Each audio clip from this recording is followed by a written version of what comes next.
안녕하세요. 제 이름은 박예숙입니다. 올해로 66살이 되었어요. 시골에서 혼자 살고 있답니다. 제 이야기를 들려드릴게요. 제겐 아들이 하나 있어요. 이름은 순태고요. 몇 년 전에 도시로 떠났죠. 그 뒤로는 연락도 뜸해졌어요. 아들 얼굴 보는 게 큰 소원이 되더라고요. 날마다 혼자 아침을 먹으며 생각했죠. 오늘은 순태에게서 전화라도 올까 하고요. 하지만 전화는 오지 않았어요. 그래도 저는 매일 부지런히 살았어요. 마당도 쓸고 텃밭도 가꾸고 바쁘게 살면 외로움도 잊을 수 있을 것 같았거든요. 하루는 이웃집 김할머니가 찾아오셨어요. 애수가, 너희 아들 언제 온다고 하더라? 그 말에 가슴이 철렁 내려앉았죠. 바빠서 이번에는 못 온대요. 거짓말을 하고 말았어요. 사실 순태는 아무 말도 없었거든요. 그러다 추석이 다가왔어요. 마을 사람들은 모두 자식들을 맞이할 준비로 분주해졌죠. 저만 빼고요. 시장에 가면 이웃들이 자식 선물 사느라 바빴어요. 애수가 너는 뭐 안 사? 그 말에 또 거짓말을 했죠. 전에 사뒀어요. 집에 돌아와 텅 빈 방을 보니 눈물이 나더라고요. 그때 문득 생각했어요. 내가 순태를 찾아가면 어떨까? 주소는 알고 있었어요. 순태가 이사 갈 때 적어줬거든요. 하지만 갑자기 찾아가는 게 맞나 싶어 며칠을 고민했어요. 결국 용기를 내기로 했죠. 에이, 내 아들 보러 가는데 뭐가 잘못됐나? 가보자. 그렇게 저는 가방을 챙겼어요. 순태가 좋아하는 된장, 김치도 넣었고요. 이걸 먹으면 고향 생각도 날 거라고 생각했거든요.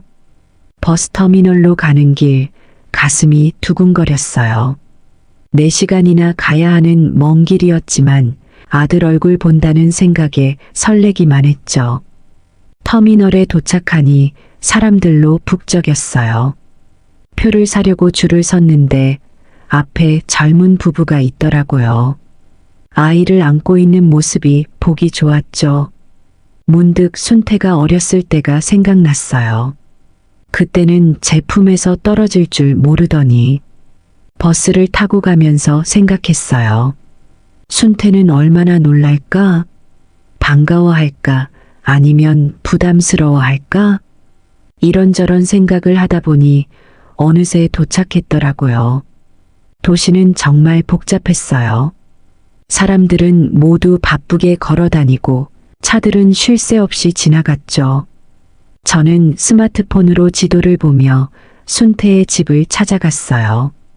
다행히 길을 잃지 않고 찾을 수 있었죠.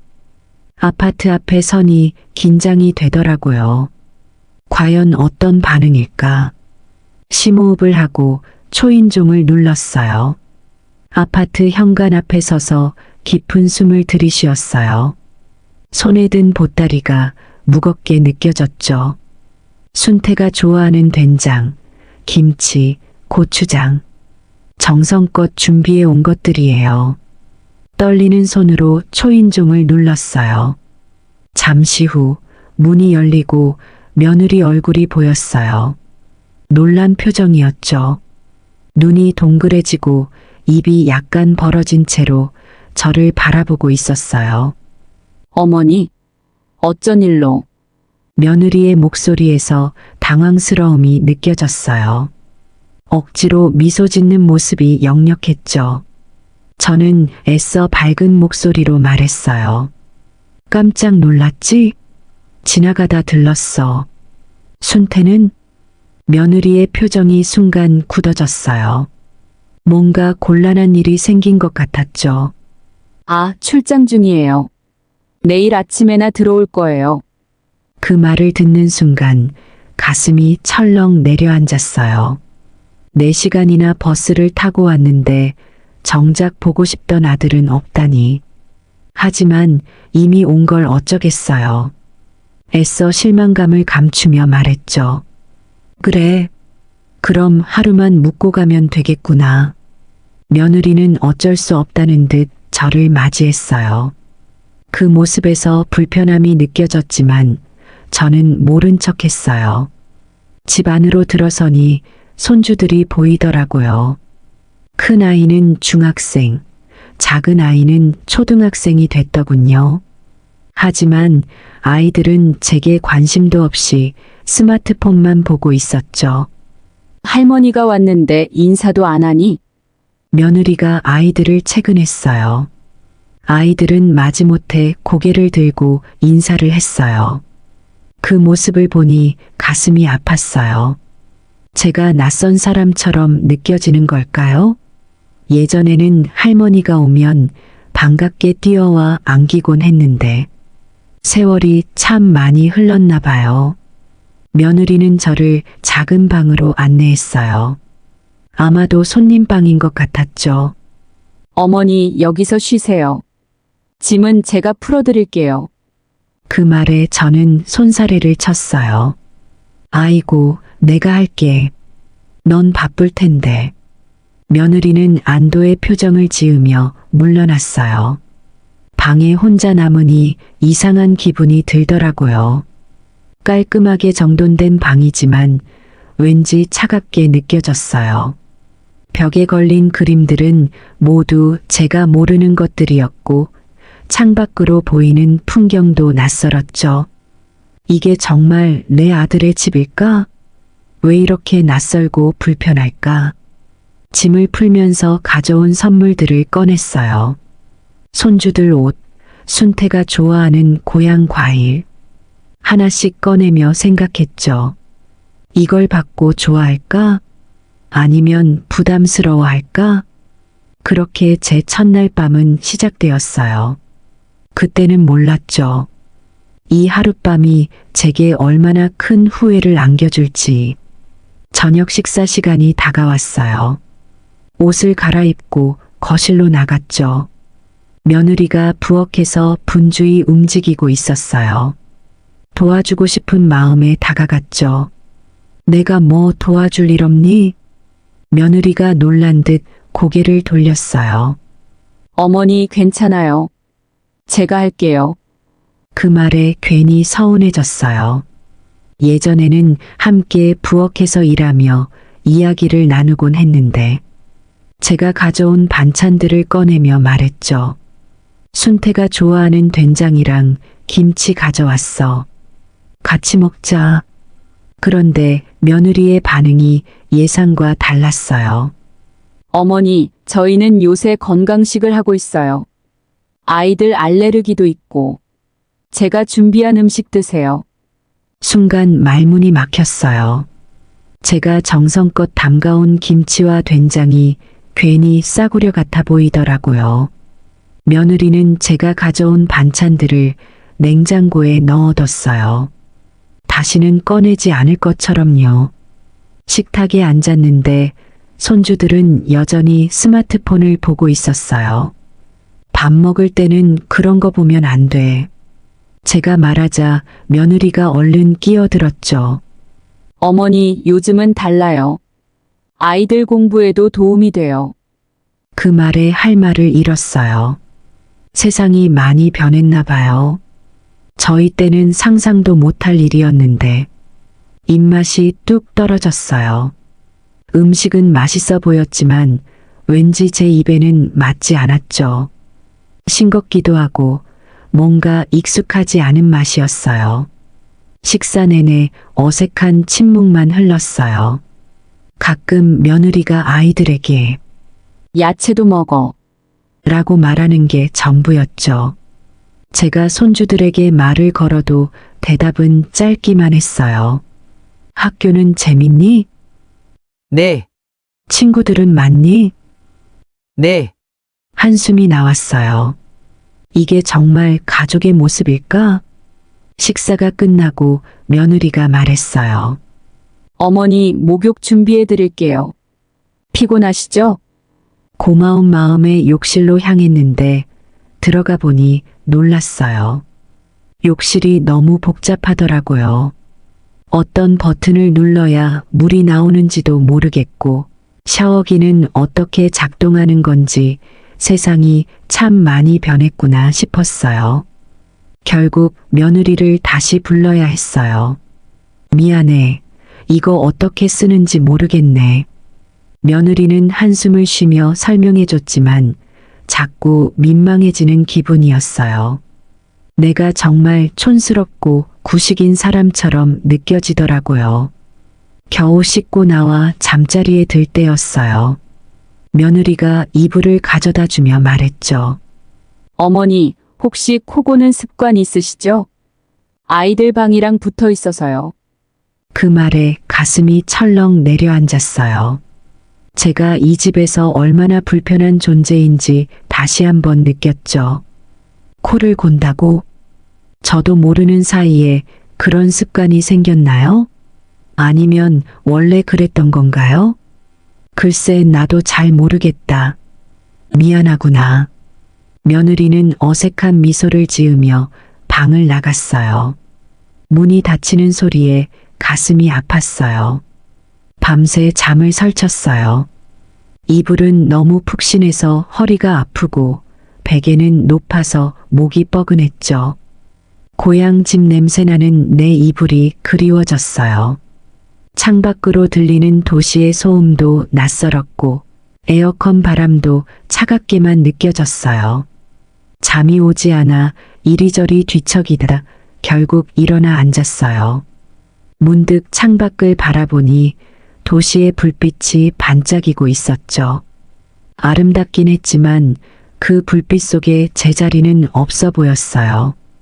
내가 왜 여기 왔나 하는 생각이 들었어요. 그 순간 고향 집이 너무나 그리워졌죠. 내 냄새 나는 이불, 새소리 들리는 아침, 텃밭의 채소들 모든 게 그리웠어요. 한숨을 쉬며 다시 누웠지만 잠은 오지 않았어요. 그렇게 긴 밤이 지나갔습니다. 다음 날 아침 저는 습관처럼 일찍 눈을 떴어요. 시계를 보니 5시였죠. 시골에서는 이 시간이면 이미 일어나 마당을 쓸고 텃밭에 물을 주곤 했거든요. 하지만 이곳은 달랐어요. 창밖으로 보이는 도시의 모습은 아직 깊은 잠에 빠진 듯 했어요. 조용히 일어나 방을 정리했어요. 이불을 개고 옷을 갈아입은 뒤 거실로 나갔죠. 아들 가족들은 아직 자고 있는 듯 했어요. 집안은 고요했고 어둠이 채 가시지 않은 거실은 낯설게 느껴졌어요. 아침 준비라도 해야겠다 생각하며 부엌으로 향했어요. 하지만 막상 부엌에 들어서니 당황스러웠죠. 모든 게 낯설었거든요. 전기밥솥부터 봤어요. 우리 집에 있는 건 버튼 하나만 누르면 됐는데 이건 뭔가 복잡해 보였어요. 여러 버튼이 있고 화면에는 이상한 글자들이 떠 있었죠. 이게 뭔지 한참을 들여다봤지만 결국 포기했어요. 냉장고를 열어봤어요. 크고 넓은 냉장고 안에는 다양한 음식들이 가득했지만 뭐가 뭔지 구분이 안 갔어요. 작은 통들에 담긴 것들, 포장된 채소들, 어떤 건 이름도 모르겠더라고요. 아이고, 이걸 어쩌나? 한숨이 절로 나왔어요. 한참을 헤매다 결국 아침 준비를 포기했어요. 그냥 식구들이 일어나길 기다리는 게 나을 것 같았죠. 소파에 앉아 TV라도 보려고 했는데 리모컨을 보고 또 당황했어요. 버튼이 너무 많았거든요. 우리 집 TV는 전원, 채널, 볼륨 버튼만 있었는데 이건 뭐가 뭔지 알 수가 없었어요. 그렇게 멍하니 앉아 있는데 갑자기 현관문 열리는 소리가 들렸어요. 깜짝 놀라 고개를 돌렸죠. 그때였어요. 순태가 들어오는 모습이 보였어요. 엄마, 순태의 목소리에 가슴이 뛰었어요. 드디어 아들을 만나는구나 싶어서요. 얼마나 보고 싶었는지 모른다고 반갑다고 말하고 싶었죠. 하지만 순태의 표정은 제가 상상했던 것과는 달랐어요. 엄마가 왜 여기 계세요? 그 말에 가슴이 아팠어요. 반가움보다는 당혹감이 역력한 목소리였거든요. 마치 제가 이곳에 있으면 안 되는 사람처럼 말이에요. 그냥 보고 싶어서 왔지. 제 목소리가 떨리는 게 느껴졌어요. 억지로 미소를 지으려 했지만 입꼬리가 잘 올라가지 않았어요. 순태는 한숨을 쉬며 가방을 내려놓았어요. 피곤해 보이는 얼굴로 저를 쳐다보더니 말했죠. 미리 연락이라도 하지 그랬어요. 제가 출장 가는 줄 모르셨잖아요. 그 말에 할 말을 잃었어요. 맞아요. 제가 잘못 생각했나 봐요. 갑자기 찾아온 게 실수였나 봐요. 순간 부끄러움이 밀려왔어요. 마치 제가 큰 실수라도 한 것처럼 말이에요. 미안하구나. 내가 생각이 짧았네. 겨우 이 말을 할 수 있었어요. 순태는 피곤한 듯 소파에 앉았어요. 넥타이를 풀며 한숨을 쉬더니 말했죠. 엄마 오늘 저녁에 친구네 식구들이랑 약속이 있어요. 엄마는? 말끝을 흐리는 순태를 보며 알아들었어요. 빨리 돌아가라는 뜻이겠죠. 가슴이 철렁 내려앉았어요. 이렇게 빨리 돌아가라고 할 줄은 몰랐거든요. 알았어. 내가 방해됐구나. 곧 갈게. 순태는 미안한 듯 고개를 숙였지만 제 마음은 이미 무너져 내리고 있었어요. 이게 정말 내 아들인가 싶었죠. 예전에 그렇게 애교 많고 다정하던 아들이 언제 이렇게 변했을까요? 엄마 그게 아니라 순태가 뭔가 말을 하려는 듯 했지만 그때 며느리가 방에서 나왔어요. 어머, 여보 왔어요? 며느리가 놀란 듯 말했어요. 그러곤 저를 보며 어색한 미소를 지었죠. 어머니, 일찍 일어나셨네요. 그렇게 어색한 아침이 시작되었어요. 제 마음속에는 이미 돌아가야겠다는 생각뿐이었죠. 하지만 한편으로는 조금만 더 있어보자, 이해해주겠지 하는 마음도 있었어요. 그렇게 복잡한 마음을 안고 식탁에 앉았습니다. 아침 식사 시간, 식구들이 모두 모였어요. 순태는 피곤한 듯 하품을 하며 앉았고 며느리는 바쁘게 움직이며 아이들 도시락을 챙기고 있었죠. 손주들은 여전히 핸드폰만 보고 있었고요. 저는 이 분위기가 너무 불편해서 무언가라도 도와주고 싶었어요. 그래서 조심스레 물었죠. 내가 뭐 도와줄 일 없니? 며느리가 잠깐 멈칫하더니 대답했어요. 아니에요, 어머니. 그냥 편하게 계세요. 그 말에 마음이 불편해졌어요. 내가 이 집에서 아무 쓸모없는 사람 같다는 생각이 들어서요. 예전에는 함께 부엌 일을 하며 이야기도 나누곤 했는데 이제는 그런 것조차 할 수 없나 봐요. 식사를 하는 동안 며느리가 아이들에게 말했어요.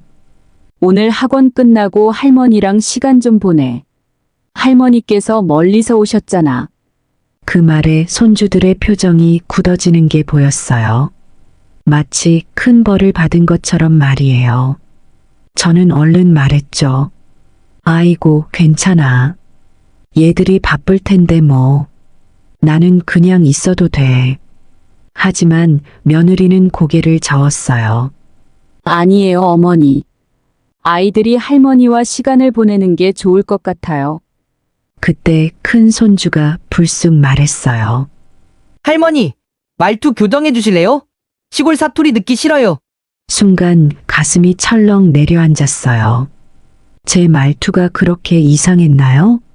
시골에서는 다들 이렇게 말하는데 도시에서는 이상한가 봐요. 며느리가 얼른 말을 돌렸어요. 얘야, 그런 말 하면 어떡해. 할머니 섭섭하시잖아. 하지만 이미 상처받은 뒤였죠. 제 존재 자체가 이 집에 어울리지 않는다는 느낌이 들었어요.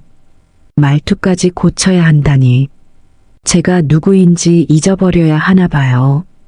식사가 끝나고 순태가 출근 준비를 하는데 제가 가져온 김치를 꺼내 권했어요.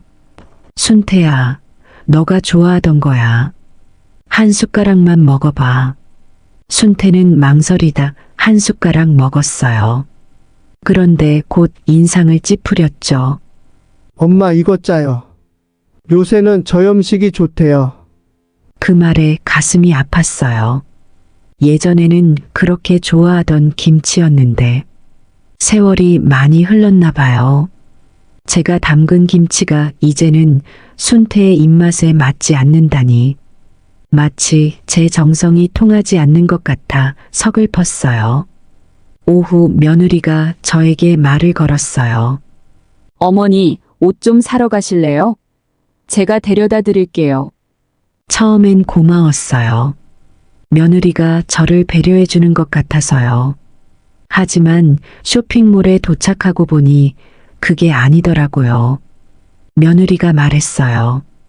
어머니, 이런 옷은 어떠세요? 요새 어르신들이 많이 입는 스타일이에요. 그 말에 기분이 나빠졌어요. 제가 그렇게 늙어 보이나요? 아직 60대 초반인데 어르신이라니요. 난 괜찮아. 내 옷도 많은데 뭐. 며느리는 한숨을 쉬며 말했어요. 어머니, 그래도 도시에 오셨으니 옷 좀 바꿔 입으세요. 아이들도 할머니가 멋지게 보이면 좋아할 거예요. 그 말에 화가 났지만 참았어요. 제 옷이 촌스럽다는 뜻이겠죠? 하지만 이 옷들은 제 인생이에요. 각각의 옷에는 추억이 담겨 있는데 그걸 모두 버리고 새로운 옷을 입으라니요. 마음속으로는 자꾸 멀어지는 느낌이 들었죠. 결국 옷을 사지 않고 집으로 돌아왔어요. 며느리의 표정에서 실망감이 느껴졌지만 저는 모른 척 했어요. 집에 돌아와 보니 순태가 일찍 들어와 있더라고요. 반가워서 다가갔는데 순태가 말했어요. 엄마 우리 얘기 좀 해요. 그 말에 가슴이 철렁 내려앉았어요. 뭔가 좋지 않은 이야기가 나올 것 같았거든요. 순태의 표정이 심각해 보였어요. 소파에 나란히 앉았어요. 순태는 잠시 말을 고르는 듯 했죠. 그 침묵의 시간이 저에겐 너무나 길게 느껴졌어요. 엄마 제가 드릴 말씀이 있어요. 가슴이 두근거렸어요. 뭔가 좋지 않은 말이 나올 것 같았거든요. 엄마 우리가 연락을 자주 못 드려 죄송해요. 하지만 이렇게 갑자기 오시면 저희도 곤란해요. 다음부턴 꼭 미리 연락 주세요. 그 말에 가슴이 찢어지는 것 같았어요. 내 아들 집에 오는데도 허락을 받아야 한다니. 알았다. 내가 잘못 생각했구나. 미안하구나. 목소리가 떨리는 걸 참으며 말했어요. 순태가 계속 말을 이어갔어요. 그리고 엄마 우리 생활 방식이 많이 달라졌어요. 엄마가 가져오신 음식들 저희한텐 좀 맞지 않아요. 아이들 알레르기도 있고. 그 말을 듣는 순간 제가 가져온 모든 것들이 쓸모없어진 것 같았어요. 정성껏 담근 김치, 된장, 다 버려야 할 것들이 되어버렸죠. 알았어. 내가 시골 늙은이라 이런 것도 모르고 미안하다. 순태가 미안한 듯 말했어요. 엄마 그런 뜻이 아니에요. 그냥 우리 사정을 이해해 주셨으면 해서. 하지만 이미 제 마음은 무너져 내리고 있었어요. 알았어. 내가 얼른 갈게. 순태가 놀란 듯 물었어요. 엄마 내일 가시면 되잖아요. 하지만 저는 고개를 저었어요. 아니, 지금 가야겠어. 너희한테 방해될 것 같아. 서둘러 짐을 쌌어요. 며느리가 만류했지만 제 마음은 이미 정해졌죠. 현관을 나서는데 손주들이 나왔어요. 할머니, 벌써 가요? 그 말에 눈물이 났지만 참았어요. 그래, 할머니가 급한 일이 생겨서 다음에 또 보자. 아파트를 나와 버스 정류장으로 향했어요. 가슴이 너무 아파 걸음을 뗄 수가 없었어요. 버스를 타고 창밖을 보는데 눈물이 자꾸 흘러내렸어요. 옆자리 아주머니가 물티슈를 건네주셨죠. 할머니, 무슨 일 있으세요? 그 말에 참았던 눈물이 터져 나왔어요. 내가 바보였어. 아들 집에 가서 이런 대접 받을 줄 알았으면 절대 안 갔을 거야. 아주머니가 위로의 말을 건네셨지만 제 마음속 상처는 쉽게 아물 것 같지 않았어요. 마을에 도착해서 집으로 향하는 길, 눈물 젖은 얼굴로 중얼거렸어요. 이게 다 뭐야? 내가 왜 갔담? 땅을 치고 후회해도 미련하다. 그렇게 저는 하루 만에 돌아왔어요. 가슴속에 커다란 상처를 안고서요. 이제 더 이상 아들 집에 가고 싶지 않다는 생각뿐이었죠. 내 집, 내 냄새 나는 이곳이 그리웠어요. 집에 도착해서 문을 열었을 때 그 익숙한 냄새와 풍경의 안도감이 들었어요. 여기가 내 자리구나 하는 생각이 들더라고요. 하지만 동시에 서글픔도 밀려왔어요. 내 아들, 내 손주들과 이렇게 멀어져 버렸다는 사실이 너무 아팠거든요. 앞으로 어떻게 해야 할지, 어떻게 관계를 회복해야 할지 막막하기만 했습니다. 그러다 문득 깨달았어요. 이렇게 살면 안 되겠다고요. 내가 이러고 있으면 순태는 더 연락 안 할 거라고요. 용기를 내어 마을회관에 나갔어요. 거기서 우연히 문화센터 소식을 들었죠. 그림 교실이 새로 생겼다고 하더라고요. 처음엔 망설였어요. 내가 뭘 그려? 늙은이가 그림은 무슨. 하지만 더 이상 이렇게 살 순 없다는 생각이 들었어요. 그림 교실에 등록했어요. 처음엔 어색했죠. 젊은 선생님이 가르치는데 자식벌 되는 사람한테 배우려니 쑥스럽더라고요.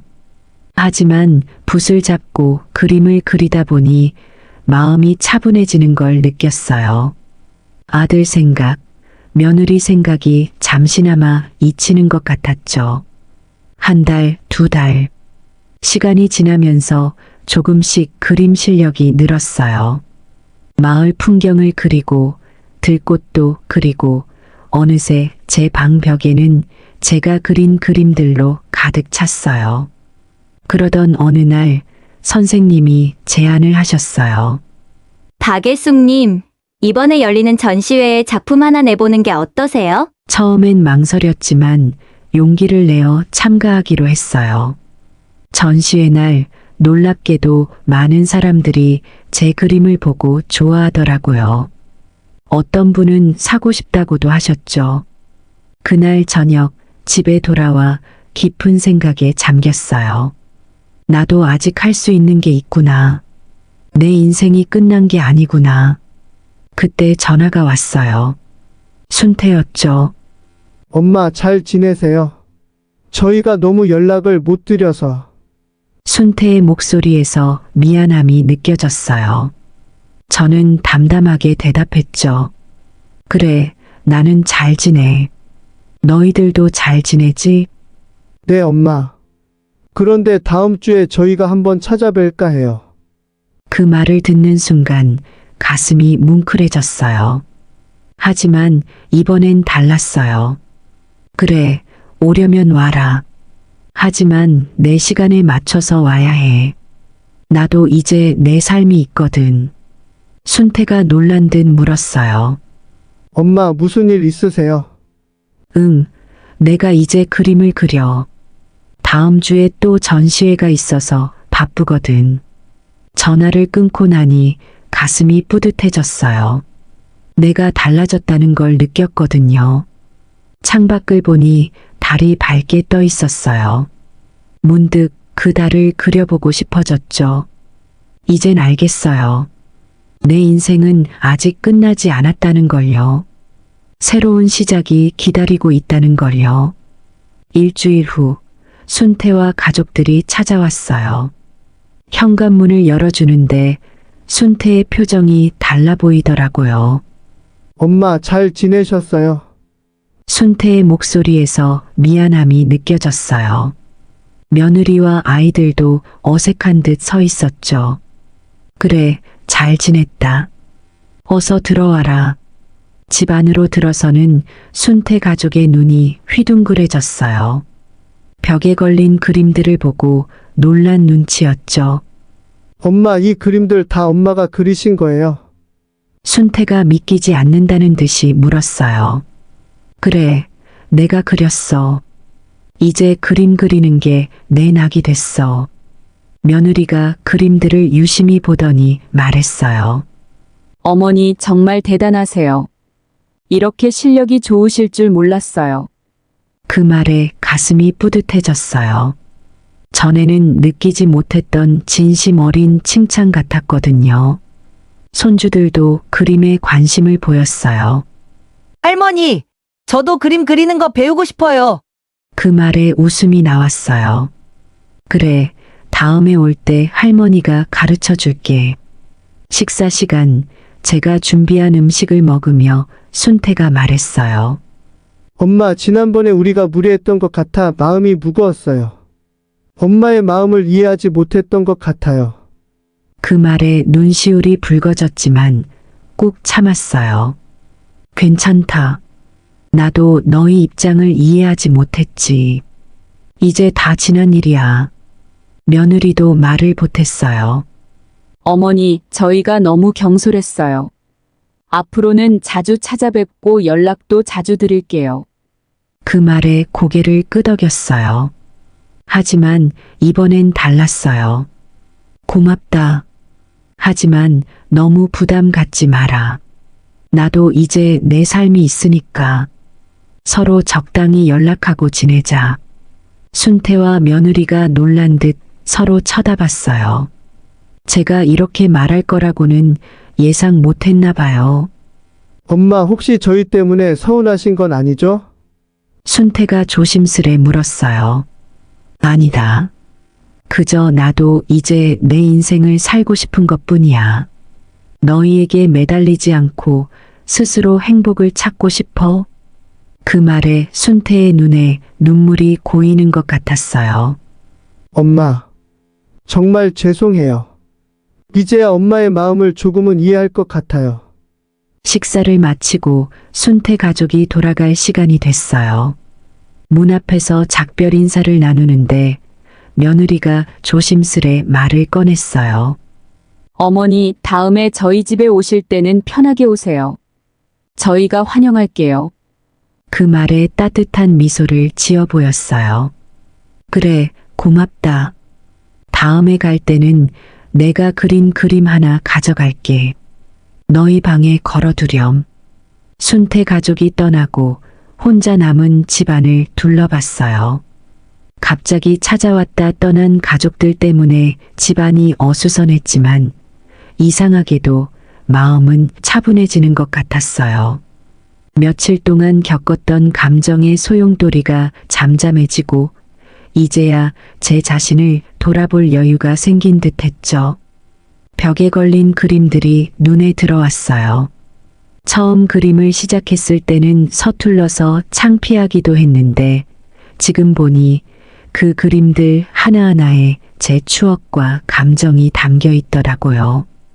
꽃을 그린 그림에서는 봄날의 향기가 느껴지는 것 같고 산을 그린 그림에서는 등산했을 때의 상쾌함이 떠올랐어요. 그림을 그리면서 겪었던 좌절과 기쁨, 그리고 성취감이 모두 담겨 있는 것 같았죠. 특히 눈에 띄는 건 제가 처음 그렸던 풍경화예요. 지금 보면 많이 서툴고 어설프지만 그때의 저에겐 정말 대단한 작품이었죠. 그 그림을 보고 있으니 그때의 설렘과 두려움이 다시 떠올랐어요. 새로운 것을 시작한다는 건 언제나 두렵지만 그만큼 가슴 뛰는 일이라는 걸 다시 한번 느꼈어요. 붓과 물감이 놓인 책상으로 다가갔어요. 이 자그마한 공간이 제게는 세상에서 가장 편안한 곳이 되었네요. 여기 앉아 있으면 시간 가는 줄도 모르고 세상 걱정도 잊게 되거든요. 처음에는 그저 시간을 보내기 위해 시작한 취미였는데 이제는 이것들이 저의 새로운 인생이 되었어요. 책상 위에 놓인 물감들을 손으로 만져보았어요. 각각의 색깔들이 제게 어떤 의미인지 생각해 보았죠. 빨간색은 열정, 파란색은 평화, 노란색은 희망. 이 색들로 제 인생을 그려왔다는 생각이 들었어요. 때로는 진한 색으로, 때로는 연한 색으로 제 감정을 표현해 왔죠. 창밖으로 눈을 돌리니 노을이 지고 있었어요. 붉은빛과 주황빛이 섞여 하늘을 물들이는 모습이 너무나 아름다웠죠. 문득 그 노을을 그리고 싶어졌어요. 순간의 아름다움을 놓치고 싶지 않았거든요. 이 노을처럼 우리 인생도 아름답게 물들어갈 수 있을 거란 희망이 생겼어요. 붓을 들고 캔버스 앞에 앉았어요. 물감을 섞어가며 노을의 색을 만들어냈죠. 붓끝에서 노을빛이 번져가는 걸 보니 가슴이 벅차올랐어요. 제가 만들어내는 이 작은 세상에 푹 빠져들었죠. 그림을 그리는 동안만큼은 모든 걱정과 근심이 사라지는 것 같았어요. 그림을 그리면서 많은 생각이 들었어요. 아들 집에 다녀온 일, 그곳에서 느꼈던 서운함과 아쉬움. 하지만 이상하게도 그림을 그리다 보니 그런 감정들이 조금씩 누그러지는 것 같았어요. 마치 붓으로 그 감정들을 캔버스에 쏟아내는 것처럼 말이에요. 순태와 있었던 일들이 하나둘 떠올랐어요. 어릴 적 손을 잡고 걸어다니던 일, 학교에 입학하던 날 찍은 사진, 첫 직장에 합격했다고 좋아하던 모습. 그 추억들을 떠올리니 미소가 지어졌어요. 우리 사이에 쌓인 벽이 하루아침에 무너지진 않겠지만 언젠가는 그 벽을 넘을 수 있을 거라는 희망이 생겼어요. 이제 알겠어요. 인생은 끝없이 새로운 시작의 연속이라는 걸요. 66세의 나이에 새로운 삶을 시작한 저처럼 누구나 언제든 변화할 수 있다는 걸요. 제가 그림을 시작했을 때처럼 아들과의 관계도 새롭게 시작할 수 있을 거예요. 시간이 걸리겠지만 서로를 이해하려 노력하면 언젠가는 가까워질 수 있겠죠. 붓끝에서 노을빛이 번져갑니다. 제 인생의 새로운 장이 시작되고 있어요. 이 그림이 완성되면 아들에게 선물해야겠어요. 제 마음을 담아서요. 아들이 이 그림을 보면서 우리의 관계도 이 노을처럼 아름답게 물들어갈 수 있다는 걸 느꼈으면 좋겠어요. 여러분도 취미 생활을 꼭 즐기셨으면 좋겠어요. 나이가 들었다고 늦었다고 생각하지 마세요. 언제든 새로운 것을 배우고 시작할 수 있어요.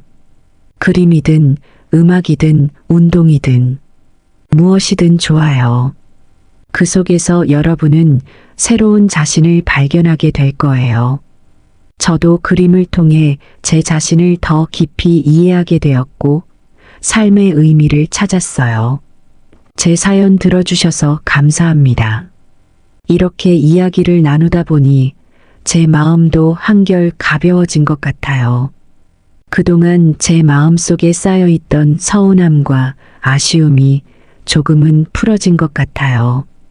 말로 표현하기 어려웠던 감정들을 이렇게 풀어내니 마음이 한결 편안해졌어요. 이 이야기를 들려드리면서 많은 것을 깨달았어요. 제가 겪은 일이 저만의 경험이 아니라 많은 분들이 비슷한 상황을 겪고 계시다는 것도 알게 되었고요. 우리 모두 완벽할 순 없지만 서로를 이해하려 노력하는 것이 중요하다는 걸 배웠어요.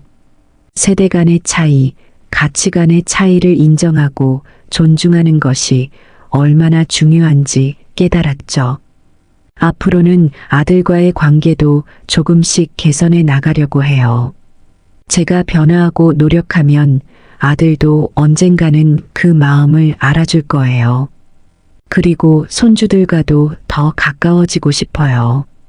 제 그림으로 그 아이들의 마음을 열 수 있지 않을까요? 아이들에게 할머니의 그림을 보여주면서 제 마음을 전할 수 있을 것 같아요. 이 경험을 통해 저는 더 강해졌고 더 지혜로워졌다고 생각해요. 앞으로 어떤 어려움이 와도 제 안에 있는 힘으로 극복할 수 있을 것 같아요. 그리고 그 과정에서 그림이라는 좋은 친구가 항상 함께 할 거고요. 그림은 제게 위로가 되고 힘이 되고 때로는 도전이 되기도 해요. 여러분도 힘들 때마다 여러분만의 위안을 찾으셨으면 좋겠어요. 그게 취미가 될 수도 있고 좋아하는 일이 될 수도 있겠죠. 그 안에서 여러분은 힘을 얻고 새로운 자신을 발견하게 될 거예요. 그 과정에서 삶의 의미를 찾고 더 풍요로운 인생을 살 수 있을 거예요. 다시 한번 제 이야기를 들어주셔서 감사합니다. 여러분 모두 행복하시고 늘 새로운 시작을 향해 나아가시길 바랄게요. 우리 모두의 인생에 아름다운 노을이 물들기를 기대하며 이만 붓을 놓겠습니다. 여러분의 인생도 아름다운 그림이 되기를 진심으로 바랍니다.